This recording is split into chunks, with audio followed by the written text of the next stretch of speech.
I went to this nonviolent communication training, the very first one I ever went to, and about mid-morning, the leader said, not specifically to me, but I think it was to me, the acronym WAIT, which is why am I talking? And so it started me saying, if I'm talking, I'm actually not hearing you because I'm talking. And so in different settings now, I say to myself all the time, wait, Paul, wait, and listen, because what happens is I don't allow people that might not find it as easy to take the floor. And I want to hear what they say now because I missed it because I was so busy doing the talking. That's Paul Quinn, and this is, well, that went sideways, a podcast that serves as a resource to help people have healthy, respectful communication.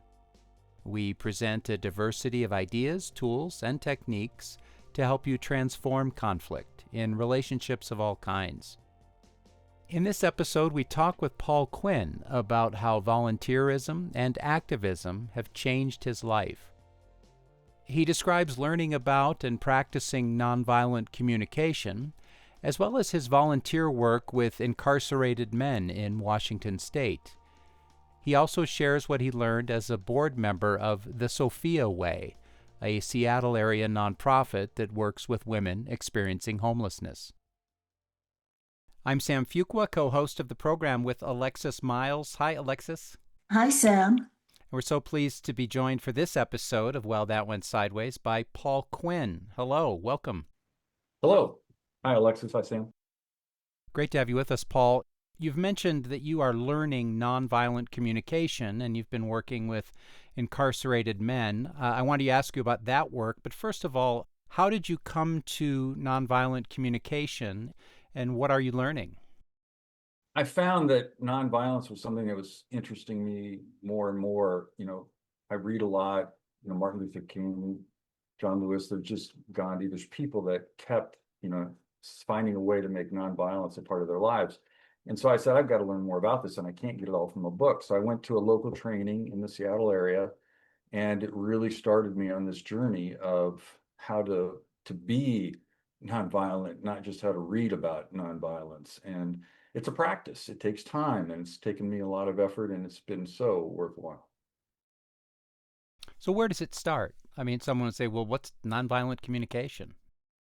Well, I think compassionate communication is probably a way I think folks might resonate with that. And it really starts with ourselves. The voice we use within is often our harshest critic, and it becomes disabling, I think, of our best self, our compassionate self.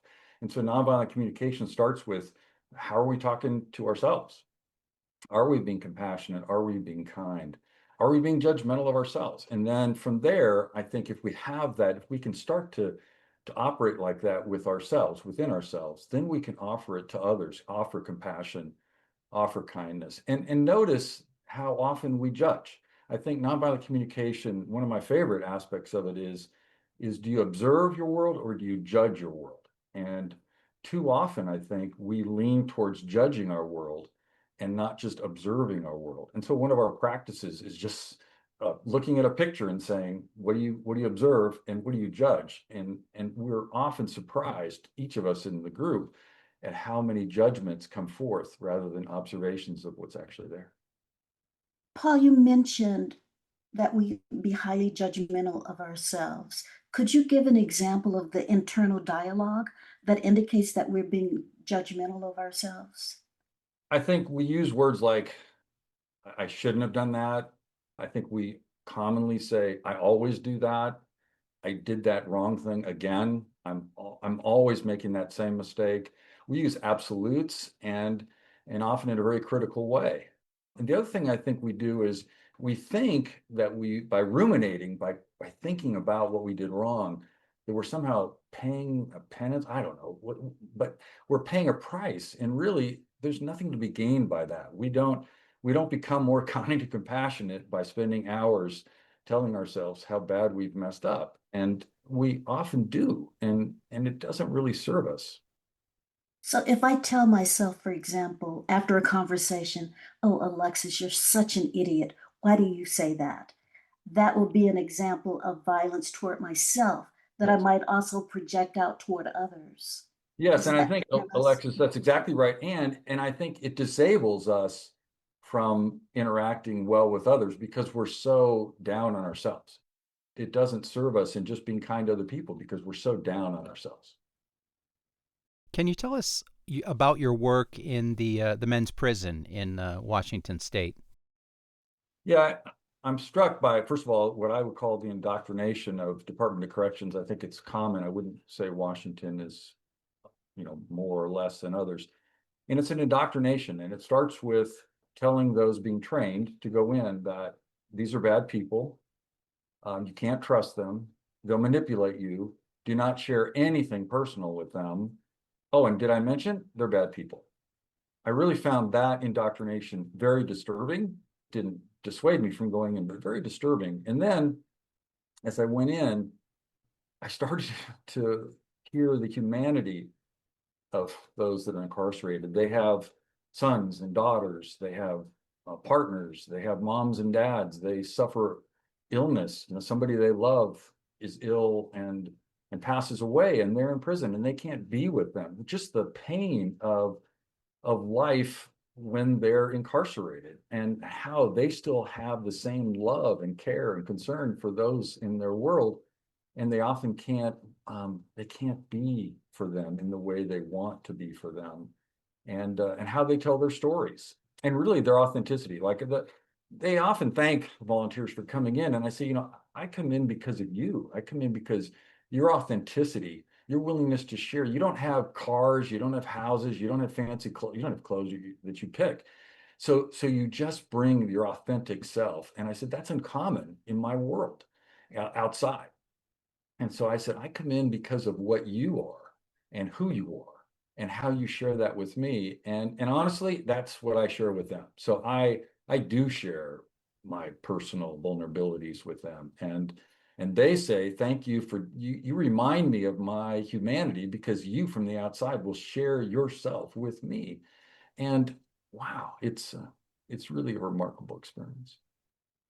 It sounds like you're saying that foundational to being in communication with a person and being able to resolve conflicts with people is that you have to see each other as humanity. Yes. And really, I grew up saying that I wanted to impress you. In fact, I was thinking about this podcast and I thought, how am I going to impress Sam and Alexis listeners? That's how I grew up. I wanted to impress. And nonviolent communication says, and I've seen it in the prison, is it's about willingness to be vulnerable. Will I be vulnerable? And so if I will lead with vulnerability, other people will see a connection. They'll realize that I'm risking with them and that I'm trusting them to hold my vulnerability. And they know vulnerability, as do I. And it's a great connector with each other, even though we're different ages, we have different skin color, we have different backgrounds. But this great connector is being willing to be vulnerable with each other. And each of us knows when that's happening and how meaningful that moment is. Can you give an example of leading with vulnerability and then an example of leading with pretense? The vulnerability is like I share with, I cover a section, sometimes they ask me to cover it on empathy. And I tell them that I didn't know what empathy was until nonviolent communication. But it turns out that my first son died shortly after birth. And I tell, I don't tell, I share with these men that story, going to the hospital, what it was like. And then I share with them that afterwards, people would try to comfort, but they would do so by telling me I had a child in heaven or something, some such. But these two people, Linda and Wendell, and I tell them, they would just listen again and again and again and again. Like we tell the story again and again and again. And they never try to give, kind of wise answers. And what I share with them is, empathy is about being present with pain and not trying to distract, not trying to block that experience. And so that's being vulnerable, is sharing with them the story of my son's life, and also that I didn't really understand empathy, and now I'm beginning to, because I had this model from these great friends. And then pretense is I have lots of opportunities for pretense, where I can say, they say you're a sponsor, thank you for coming in. And I can say, yeah, I'm glad to come in and that kind of thing. But what I really want to say is it's, I am honored by being with you. And, but the pretense, and also the pretense is I wouldn't share with them that I've seen a therapist for many years. So pretense is, and I share with them, like I've been to a therapist and I go to therapists and he helps me so much. And so pretense would say I wouldn't share that, Alexis. It would be lowering myself and making me less impressive. And that's, pretense gives you the sense that I'm going to get your connection through you admiring me, which is just not so. Like I have it all together. Exactly. Like, yeah, my life is all together. I've accomplished this, I've done that, and that kind of thing. And I think I've grown up with that was how people came to be my friend, but that's not really friendship. It's not really connection. It's really a false sense of connection. And nonviolent communication has really opened this door as I've seen it. Like I've seen it when I am vulnerable and when others are vulnerable with me. Like I can still tell you the name and the story that these men, the stories they told me. And like I see them when I come back in and I'll see them and I'll know their name and I'll like we have this connection that's really strong because of vulnerability and being willing to share that with each other. So, Paul, you've shared that you grew up in a family that silently adopted cultural norms. So, what are some of the norms that you soaked up, as you were growing up? And what made you start questioning those norms? I think there was this silent, we're better, we're white, we're better, we work harder, we're smarter, our church is better. It was all about separation. It's all about saying, and I say there's this like overt, it wasn't so overt, it was just constancy of like we had this neighborhood, I mean, really literally across the street, and it was a predominantly Black neighborhood. We never went there. We never asked why we never went there. Those folks never came in our area. We never asked about that. We never asked why they weren't at our church. Like that's what I mean. It was this silent consent to the norms, and they were insidious and they were pervasive and they weren't spoken about. That would be true for LGBTQ plus people. Like we never talked about it, but you knew they weren't okay. And so what happened is I started to meet people that showed me that was false. And so I can still remember a person in Oklahoma I worked with, this kind person that didn't live where in Oklahoma where we lived. He lived in Dallas, and I kind of put it together over time that he thought he couldn't live with his partner in Oklahoma at that time. And so we never saw him in any kind of other setting. And he was this wonderfully kind and capable and amazing person. I had him over the house. And so my whole notion of these, what I would think of as these truths, they were false. And individual people over time showed me they were false again and again and again. And so they eroded these supposed truths from being how I saw the world. And I'm grateful. It's all about interaction with people. It's clearly all about interaction with people. And they're the truth, not these other dogmas or whatever they're called.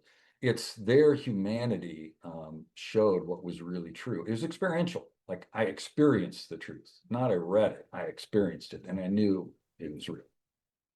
That's what they say about proximity, the power of proximity to people that are different than the identities that we hold.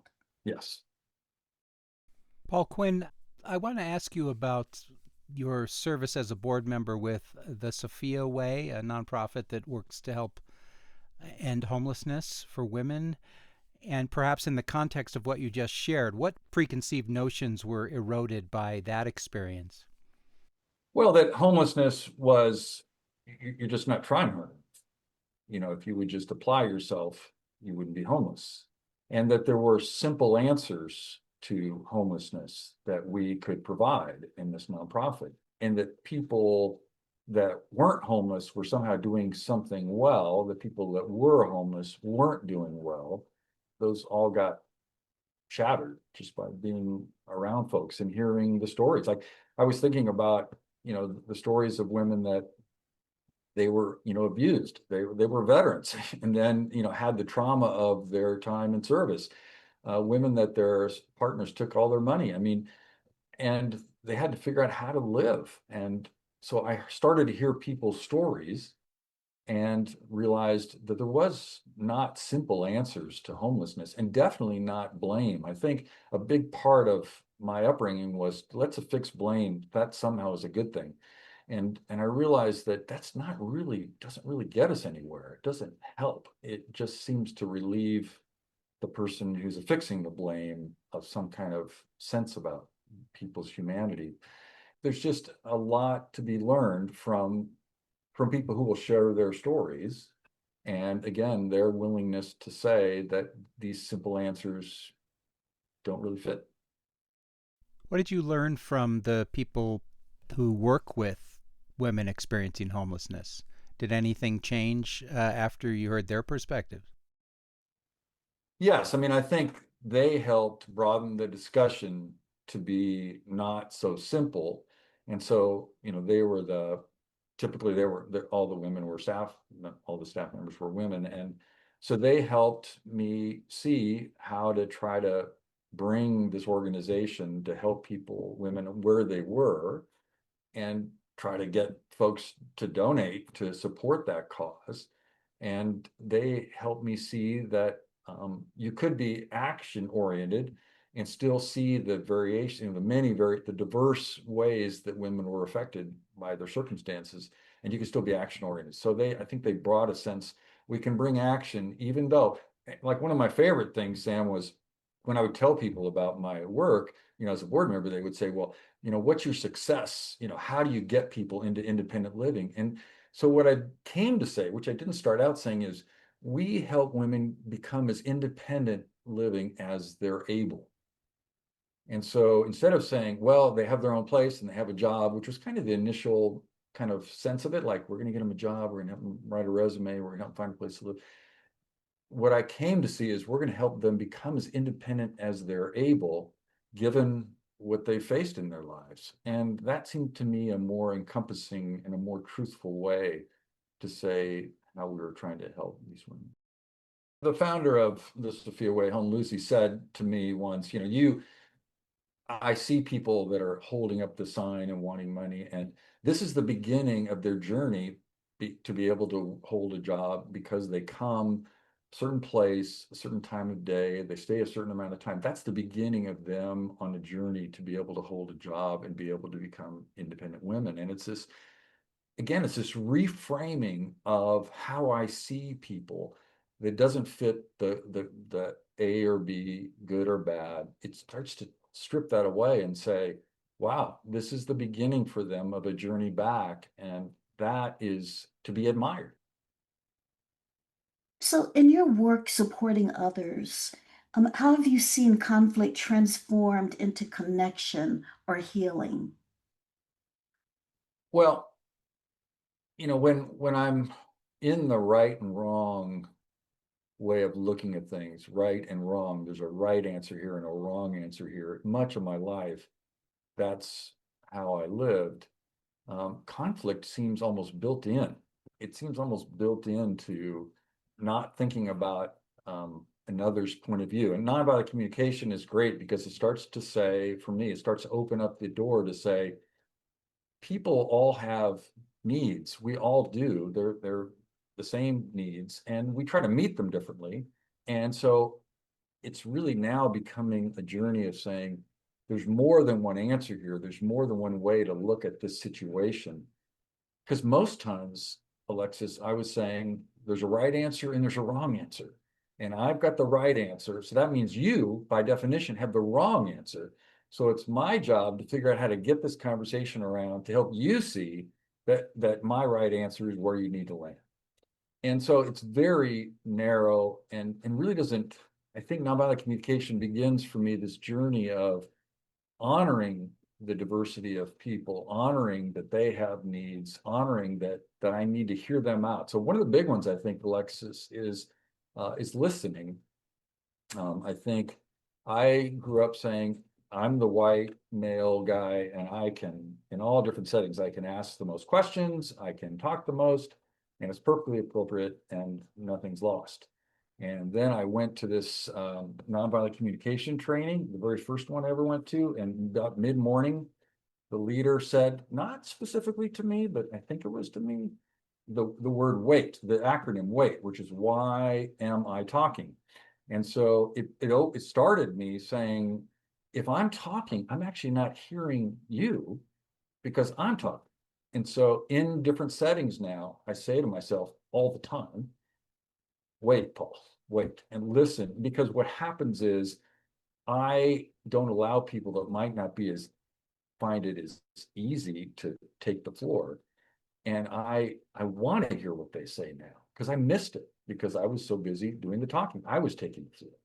And so I want there to be space for others. So I would say in a conflict setting, I'm trying to hear more and trying to persuade less. And there can be a time for that. The other thing I would add is, different folks. So I can think of folks at the prison that I watched as we've had conflicts or disagreements about things. And I would note that, and I'll say Trayvon and David, both of them, African Americans, I watched how they would deal with conflict. And often what they would do is wait. They would wait and they would allow the circumstance to unfold. So it's a disagreement, but they would allow it to unfold. They wouldn't jump in right away. And then somehow in the session, they would come back to it. And they would do so with a nuance and with an attention to not shaming the other party. And I didn't know what that was. I experienced it with them and I said, wait a minute, isn't it about who's right and wrong? And actually what they showed me is there's a way to say something is the way to go, but there's a way to do it so the other person isn't diminished. And that is, I think, in all kinds of conflicts, that's a new experience for me. How to care for another with while not necessarily agreeing with them, but you have care for them and they know it. And I experienced it and it's very new to me. Can you give a concrete example so that listeners can follow through like the arc of a conflict where this process is used? We would have discussions, like I'll pick nonviolent communication. We would have discussion sessions about how we were going to do a program. And so many of the folks that are incarcerated are mentors. They present programs too, and they're wonderful. And so we would have a disagreement about, do we want to present this approach to this topic or this approach? And I would typically jump in and say, well, I think it's this approach. Or somebody else would say it's this approach. And there'd be this back and forth. So it'd be like, I think we're going to do a talk about how we judge others and how quickly we judge others instead of observe them, like I mentioned earlier. And so the question is how to bring forth that activity that would allow us to see that. And I would say my common way of doing it is back and forth, like, well, I think this, you think that, I think this, you think that. And I think it's like, we're going to resolve this like right now, right here. There's going to be immediacy that I associate with how things are done. And what I would notice is that like Trayvon, David, they would just listen, they would give full attention. And then we would seem to have moved on, like we wouldn't come to a decision. And we would have seemed to have moved on. And so I think part of it is they've taught me that there's not an immediacy needed to come to immediate resolution. That's not how I grew up. That was not very expedient, and we want to be expedient. And then they would come, so then we'd be talking about other aspects of the program. And then they would say, I think one of the ways we could help those that are in the program, to do observations differently is if we did this. And so it was, and then we had kind of not gotten so, they also were really sensitive to, we weren't so wired up about it. So there's a timing that I thought a nuance and a timing that I learned from them that I value very much. That's a very good example, the power of attention and just giving it a little breathing room before Yes. trying to jump in with a solution. Yes. And I think for your listeners, just for me, this is a practice. This is a learning. And so I would say there's nothing about that I learned growing up. It's really experiencing other people and watching them in their presence, that they taught me by who they were and how they lived in this setting. They taught me. And so we can, there's nothing, we can learn it, we can practice it, we can become more this way if we wish. One thing I think is interesting about you as a guest on Well, That Went Sideways, Paul Quinn, is most of the people we interview, not all, but most, are working as professionals in a certain field. And so we're drawing on their knowledge. This is not your paid work, right? You're a business finance guy. What would you say to people who are thinking, well, I don't know that I could learn this, or I'm trying to figure out where to give my time as a volunteer, but I don't have much? Maybe your experience in coming to this work and sharing how and why you've chosen to give your volunteer time in these ways might help someone as they're trying to decide how to be of service. Does that make sense? Yes, I think so. And I think I'd like to think now that many of us have invitations. We're invited to engage with our community in different ways. And so sometimes a friend will tell us that they're involved in a volunteer organization. We'll go, oh, that's kind of interesting. That can be an invitation. And so, and the other thing I would say is we talked about the negative voice early on. Often in these examples, like I imagine many listeners will listen to this and go, I could never go into the prison. And the voice starts going. The voice starts saying, I couldn't do it. It's not going to work out. I'm afraid. I'm not sure about them. And so the voice goes running and it starts running and predicting the future. And so one of the things I'd say to your listeners is say yes to invitations. They're coming all the time and they're not pressure. It's not guilt-based. It's not driven by you must or you should, all those things we talked about, that critical voice. It's really about invitations that come to your life. And the other thing I would say is come with your heart. It's good to go to a food bank. It's great to bring your hands, but come with your heart, because those people you interact with, if you really are present to them, they can start to change your life. And just by being who they are. So I think there's, you can pick things and it's in your community. You can just look up volunteering, but it's really come with your heart, because, your hands are needed, but your heart is what, like I've shared with incarcerated folks, that they enlarge my heart. They help my heart grow in its capacity, and that can happen. And the other thing I would say is I've driven to the prison many times saying, I don't know what I'm going to say. Like, what do I know? There's the voice, right? And so the voice is saying, I don't know. But what I can offer, Gregory Boyle is one of my favorite, what I can offer is my attention. Like, I can always do that. I can always offer my complete undivided attention when listen to other people. I can do that. And I think we can do that. We don't need special training. We don't need special skill. We just need a caring heart and a willingness to hear people's stories, and they're remarkable. Paul Quinn, it's been a pleasure to talk to you. Thank you for spending time with our listeners. I'm delighted to have been able to do so. Paul Quinn is an activist and volunteer in the Seattle area. For more on Marshall Rosenberg and nonviolent communication, you can read Rosenberg's book, Nonviolent Communication, A Language of Life.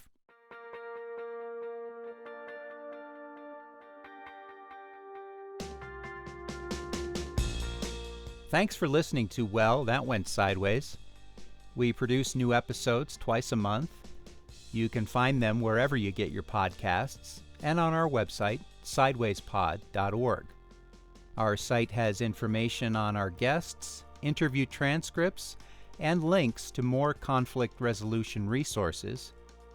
And we encourage you to sign up for our newsletter. That's at sidewayspod.org. Our production team is Mary Zinn, Jess Rao, Norma Johnson, Alexis Miles, Alia Thobani, and me, Sam Fuqua. Our theme music is by Mike Stewart. We produce these programs in Colorado, on the traditional lands of the Arapaho, Cheyenne, and Ute nations. To learn more about the importance of land acknowledgement, visit our website, sidewayspod.org.